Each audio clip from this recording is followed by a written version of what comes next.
السلام علیکم ورحمۃ اللہ وبرکاتہ۔ آفات و مشکلات سے حفاظت کا نسخہ۔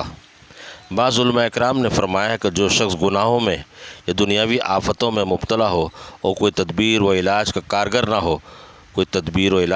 نہ ہو، اس کو چاہیے درود شریف کا ورد کثرت سے کرے، کیونکہ حدیث پاک کے وعدے کے مطابق ایک درود پر اللہ تعالیٰ کی 10 رحمتیں نازل ہوں گی۔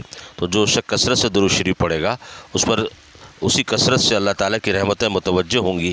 ناممکن ہے کہ اتنی رحمتوں کے سائے میں اس کی مشکلات دور نہ ہو۔ ناممکن ہے کہ اتنی رحمتوں کے سائے میں اس کی مشکلات دور نہ ہو۔ اللہ سبحانہ و تعالیٰ کثرت کے ساتھ درود پاک کی پڑھنے کی ہمیں توفیق نصیب فرمائے اور ہم سب کی مشکلات آفات کو دور فرما دے۔ آمین آمین آمین۔ وآخر دعوانا الحمدللہ رب العالمین۔ والسلام علیکم۔